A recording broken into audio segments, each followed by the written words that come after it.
Welcome to SaaS-Story in the Making, the podcast that features the people who made the software world what it is today and the leaders who are shaping the future of technology. Here's your host, Matt Wallach. Okay, I have some questions for you. Have you ever wondered where you might run into the most trouble when planning? Or how can you improve you and your team's productivity at work? And where are you going to be able to help grow your business? If you have any of these questions, you are in the right place. This is SaaS-Story in the Making. I am your host, Matt Wallach, and I am so delighted to be joined by my special guest today, Greg Stoos from Planless.io. Greg, how you doing? I'm good, thanks. Thanks for having me. Absolutely. So excited to have you on the show, Greg. One of the cool things about this is Greg is one of my clients as well. So I have gotten to know Greg quite a bit over the last few months, and he is a really, really interesting individual, really super smart. He is the founder and CEO of Planless, which is a great platform. It makes planning possible by calculating the best path to success. And Greg has built this thing out himself. He's worked on every piece of the business. So he has an intimate understanding of how to build and grow a software company from the ground up. Previously to this, he was a former founder of and CEO of Aperitive, a software development company. So when it comes to building software, he knows his stuff. And now that he's making Planless one of the premier applications in the planning world, the product management world, or the project management world, I should say, he is really becoming a powerhouse when it comes to SaaS. So, Greg, once again, thank you so much for coming on the show. Thanks. Welcome. Absolutely. Very happy to be with you on this. Good. I'm glad. And tell me about what's going on lately at Planless and what's coming up. Well, we have been working hard these last years to come up with Planless, and we launched 1 year ago now, almost 1 year ago actually. We launched end of October last year. So it has been some pretty exciting times getting our first users and really working with them, improving our tool.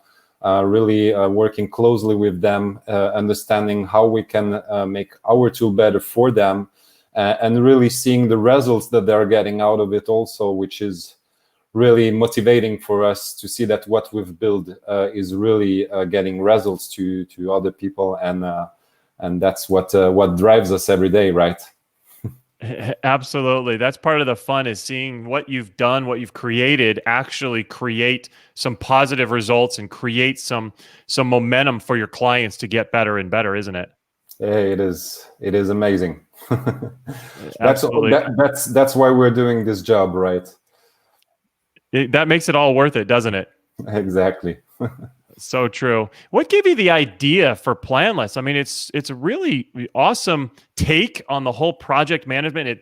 I want you to kind of explain it, because it's super simple and fantastic, and yet it's very unique in that space. So, what gave you the idea for it, and can you explain a little bit more about it? Sure. So, I have been in the last 15 years in the software development and marketing industries. And have basically managed many different teams and many different projects, and a lot of typology of projects and teams during these years, and always had the same troubles when it came to managing these projects and managing the best way to move them forward, and how to ensure that we're making the best use also of our teams. And that we can deliver our projects on time, etc. And one of the biggest trouble I always had, it was like, how do you really take into account everything that needs to be taken into account when it comes to managing your projects and being able to deal with all of that? Because it's actually, like I like to say, humanly impossible.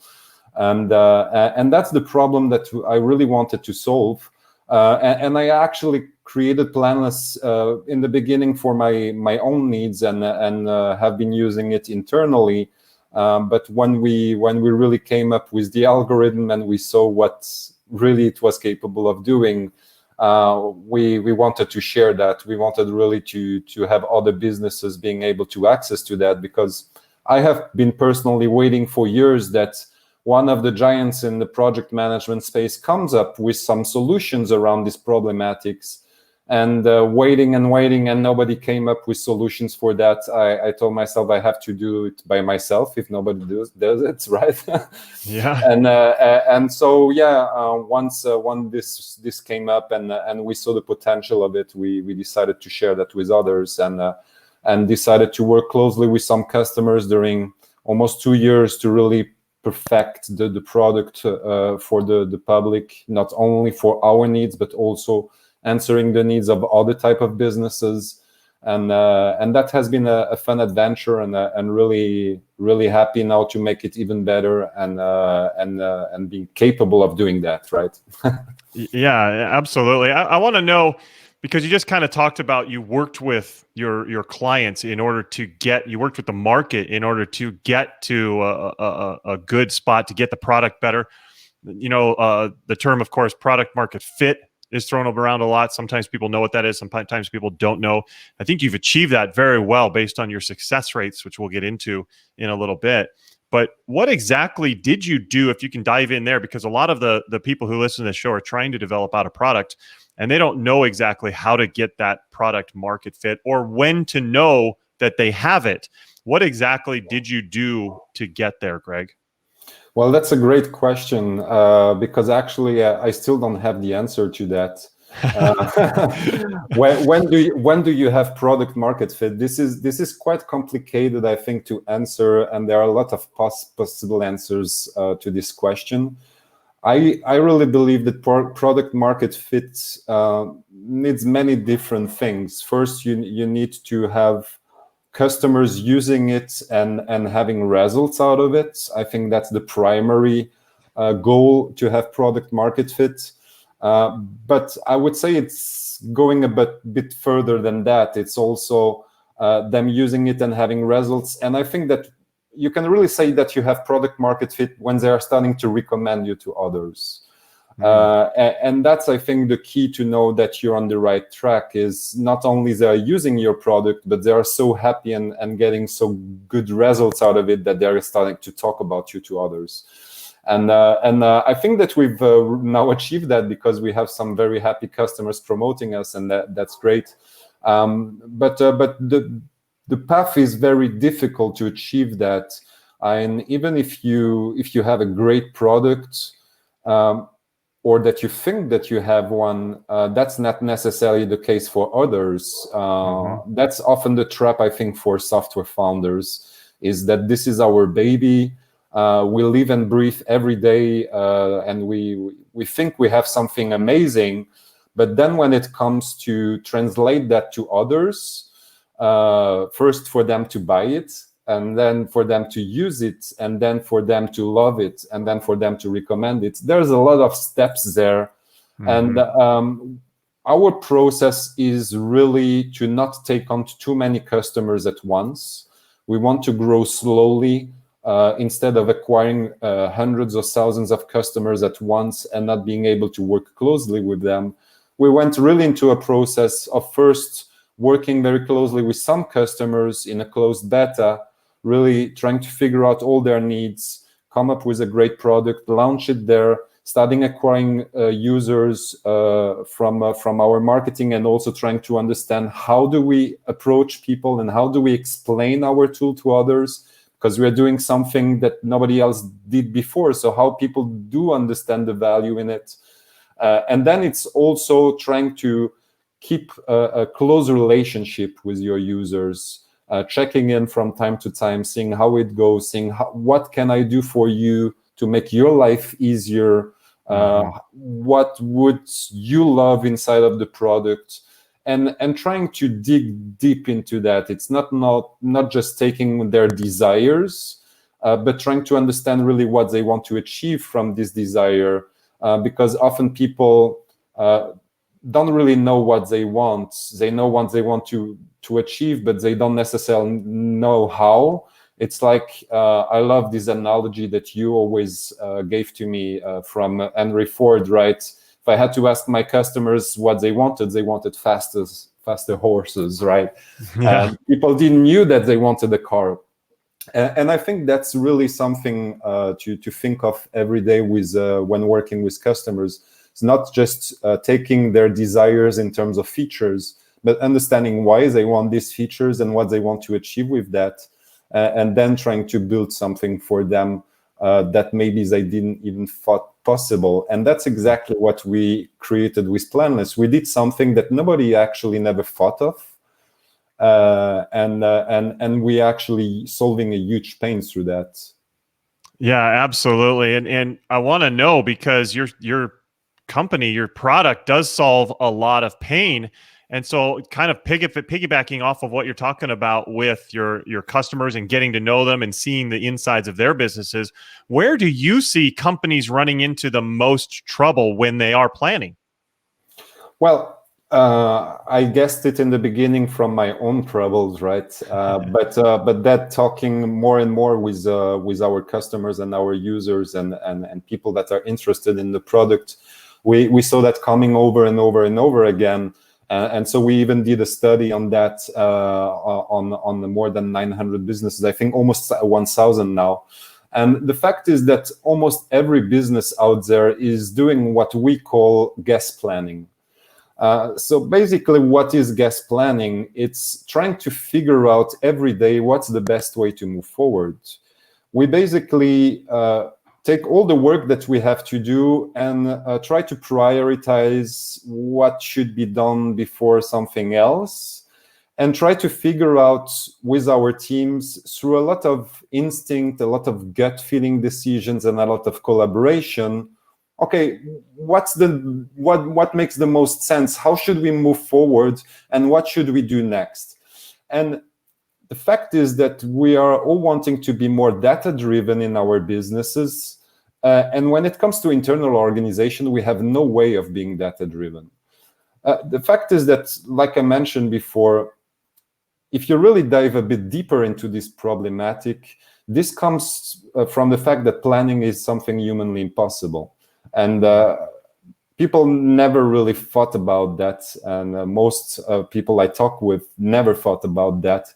The fact is that when you really look at what needs to be considered when it comes to planning work, you have a lot of variables that come into place, right? You have, on one hand, you have your teams, and on the other one, you have the work to be done. And then on your team, you have to consider people's skills, people experience in the skills. Are they more junior, more senior? You have to consider their workload. And then you have to consider a lot of things like meetings, days off, sick leaves, and their availabilities in general. And on the work to be done, it's very similar. You have to consider all your tasks, the skills required to the tasks, because not everybody is capable of doing everything.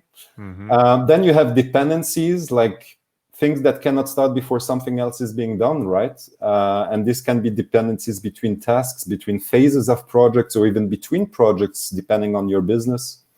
And then you have emergencies, priorities, deadlines, delays, waiting times from customers. We all know what this is, right? Wow. So the fact is that even if you don't have a big team and a lot of tasks, when you start mixing up all of these variables all together, what happens is that you have millions of possibilities in terms of planification. And that's why it's humanly impossible. We are incapable as humans to first consider what all of these possibilities are. And even if we could, the time it would take us to figure out what would be the outcome of each of these possibilities, a year passed, right? So as we are in fast-moving businesses nowadays, and we have to be very agile, this is impossible. So that's really the problem we aim to solve. Yeah, I love it. So that's important what you're doing for sure. How can companies improve productivity at their workplace? Well, there are many, many things that they can do for that on an individual level or on a team's level. We actually published on our blog some time ago a list of 195 tips that people love, where you can find a lot of inspiration about what you can do to improve your productivity. And I really recommend to go through the list and picking some of them that you like and just trying to implement them. you cannot implement the 195. But there are some great ideas and some crazy ones also in the list. But when it comes to improving productivity in general, I think it's really what we are trying to solve, and it's trying to make this huge mess of planning be a bit more data-driven, and stopping having to be constantly on top of everything and on top of everyone, which hurts a lot also internally, people of constantly having to report and to do a lot of meetings to stay on track on things, etc. Really being able to like I love to say, not having to plan the work, but just focus on working the plan, makes people much more happy in their work, and when they are more happy, they are more productive also. Yeah, I would completely agree with that. That sounds like something that people need to start thinking of, and I love that your tool really helps with that. So I want to kind of go back to where you were after you'd built this great product and you knew that it was something that was going to help people, but then you had some early stage struggles in sales, which happens a lot. I myself, when I was building companies, had the same type of thing in that early stage. It's just tough to kind of get over some of those initial hurdles in the sales process and get people to start buying in. So when did you first realize that you needed help growing your business and that you wanted to take another step to get to that next level? Well, as I mentioned before, I come from the software development and marketing industries, and that's what I know how to do. I know how to build great products. I know how to make them grow. I know how to market them. And don't have really problems with that. So in our early stages, when we launched 1 year ago, the first step for us was to attract people, to get brand awareness, and to get to people to know about our solution. And so we started really working on our marketing, and it worked out very well. We were able to attract a lot of people, and a lot of people tried out our products. But then they did not convert. So we had great feedback, like, this is really great what we are doing, this is really interesting, but then they were not signing up. So what is happening there? What's the problem? So we started trying to improve our onboarding process, trying to refine our training, trying to refine our documentation, trying to refine maybe our approach also in marketing. Maybe we were not targeting the right people. And so we worked on a lot of things trying to improve all of that. And at the end, we had a great oiled machine that was attracting qualified leads. And that was all great, but still we were having a lot of difficulties closing these deals. We were closing, but not enough. And that's where I told myself we need really to get help on selling. This is not our job. We don't know how to do that. I'm not a sales guy, and I'm a great developer. I'm a great marketer, maybe, but I'm not a sales guy. Tried to figure it out by myself until I realized that this is gonna maybe take me years until I figure it out by myself. And then a guy named Matt appeared on my Facebook wall, and started talking with him as a potential customer for us. And quickly realized that he would maybe be much more value to us as a coach and not as a customer. And we started working together, right? And that has been for us a big game changer. Really changing our vision on how to sell. And actually, we are not selling. And that's the great part about it. I don't know how to sell, and I will never sell. And I think that selling is not the right way. I think it's helping, it's understanding, it's doing everything to relate to people's pains and problems, and that's where the key is. But for that, you need to know the tips and tricks on how to do that, and that's what I've learned with you through your masterclass, and was really, really helpful. And thank God I did it.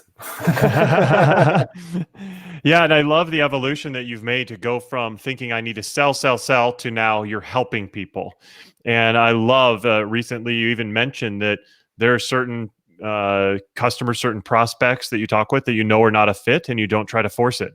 And you, because of this, your close rates have gone up. Like the last time you told me your close rates, they were great, 25, 30% up from 7 or 8%. So it's phenomenal to see what you've been able to accomplish in just a short time. But what have you found to be most effective in terms of helping you close deals? I love that shift of I'm now selling. Oh, no, just kidding. Now I need to be a consultant. I need to be an advisor. I need to help them find their solution. And I think you've made that great shift. Is there anything else that you've found to be effective in helping you close deals? Well, it's really about what I said before. It's about listening and understanding people's needs and pains, really trying to understand about their business, about how they work, and about how you can help solve these problems, right? And like you mentioned, there are people that are just not a fit. Even if I could help them, they're not there yet. They maybe need to go through another step first. And I generally help them with that. I even send them to competition, which I shouldn't do, I know. But yeah, if that's the first step for them, that makes sense. I would prefer that they go there, that they first go through this first step, and then they will come to me again later on. But one of the biggest thing that really helped is educating them. It's positioning yourself as the expert, positioning yourself as someone that can help them, not just I have a solution for you. It's explaining them why the way they are doing things today are not working, explaining them why what they're thinking to do about it is maybe not the right solution, and explaining them exactly how they could achieve what they want in a way that they maybe never thought about. And it's really this education that for us has been a game changer. Really, the listening part and the understanding part combined with educating them and showing them really what they need to do to achieve what they want. This has been really a game changer for us in closing deals, because at the end, people just understand that you have a great knowledge that they don't have, and so they want to work with you. Yeah, and I love it. And you said it before to me, and I think it's fantastic. That's really kind of one of the main goals that we try to reach is you go through your discovery and start educating them. And even before you're showing the product, they're ready to buy, right? You've been seeing that. Yeah, like we said in a previous call together, the demo at the end is just a validation. It's generally once you went through a great discovery process and educating them about their needs, they are sold. They already understand that the solution to their problem is this. And now finally your demo is just showing them everything that you told them before, and relating it to their problems and showing them how to achieve it in real with your tool. But at the end, it's just the thing that will trigger the logical decision making. But finally, like you say always, Matt, the emotional part is already done. They already understood what's the solution. They already are excited about having the solution. They feel relieved. And now the demo is just the logical validation of it, and that's it. So when you're able to bring people through this process at the end, your close rate goes greatly up. Yeah. Absolutely. You mentioned before going from 7 to 25, and that was just in the last months. As before working with you, I think our close rate was even lower than that. So I can say that we've almost 10x our close rates, which is really great, because now we are being largely profitable, which wasn't the case before. Yeah, it's been super fun to watch the evolution you've made. Now you can just see your path. I see the confidence that you have now, and you know that this company has a very bright future. I can see it. Everybody can see it. So looking back, what tips would you give to other software founders who are just kind of getting on their way, just starting out? Well, the first one, get help on what you're not good at, right? We all have our specialty, and we should really focus on these ones. But then when you're a software founder, mainly in the beginning, you often have to do everything by yourself, right? Mm-hmm. So you have even to clean the office at the end of the day, because you don't have the possibility to hire some people to clean the office. So we, as founders, often we have to do things that we are not used to do and we're not good at. And you have only two paths possible. The first one is trying to figure it out by yourself. So cleaning the office shouldn't be so difficult to figure out. But when it comes maybe to selling or to marketing or maybe to product development for some founders, I know some great founders that have no technical skills and they hire people to develop the product, right? Mm-hmm. Get help on that because it's a shortcut. It may cost you some money, but at the end, you're making it back very quickly, because... Yeah, your 10x return on your close rate was pretty good. Man, if I had to still figure it out during 6 months or 1 year by myself, and that I cannot figure it out, probably I will just stop my business, because I cannot afford it anymore. So I really believe that you should try by yourself always first. But when you see that it's not working out, just get help. That's the first tip that I would give. It's maybe seems obvious, but often founders are just trying to push to make it by themselves. And I have been the first one trying to do that. And sometimes that's not the right way. The second part is what I already mentioned before, is really listen to your users without any bias. Try to understand them without your own knowledge, without your own perspective and your own take on the thing.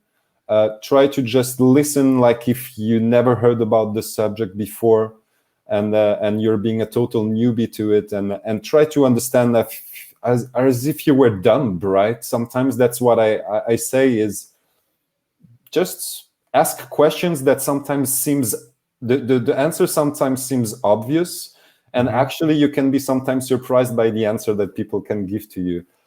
And yeah, and the last tip is, if you need help with selling, contact Matt. You won't regret it.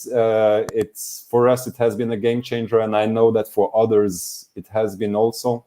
I definitely recommend working with Matt. Well, I appreciate the plug, Greg. Check's in the mail for you. Well, this has been fantastic. I've loved having you on. You're a good friend. You're a good client. It's been great to see the transformation you have made, and really fun that you've been able to share a lot of your insights, a lot of your knowledge, and how your product can really, really help a lot of people with us. So thank you for coming on. Thank you so much. Yeah, and once again, this was Greg Stoos from Planless. Greg, what's the best way for people to get in touch with you and learn more about Planless? Well, to get in touch with me, like everybody, I'm on LinkedIn, right? So just search for my name and connect. I'm always happy to exchange with people, and if I can help other software founders, always happy to do that. And for our product, it's very easy, planless.io. And you'll get all the details you need over there. Book a demo with us. One of our experts will get on a call with you, and we will not try to sell to you. We will try to understand where you are at, and try to help you understand how you can maybe solve your issues that you're having today, and how you can scale your business and outperform your competition by being much more organized than they are. Like I generally like to say, people are always looking at sales and at marketing to their ROI and how to improve their business and their margins, etc. But what about the ROI of your people and your internal organization? How much this can affect your business? So if you are curious about it, jump on a call with us. We're going to help you with that. Yeah, I would absolutely recommend that. So thank you so much, Greg, for coming on. This has really been really good. Thank you so much for having me. It was a pleasure. Absolutely. And for everybody else out there, make sure you're subscribing. We do bring on new experts every week. So you're going to be able to learn more about something within the SaaS industry that can help your business. So smash that subscribe button, and then you'll be hearing us more and more. But thank you for listening, and we will see you next time. Bye-bye. Bye.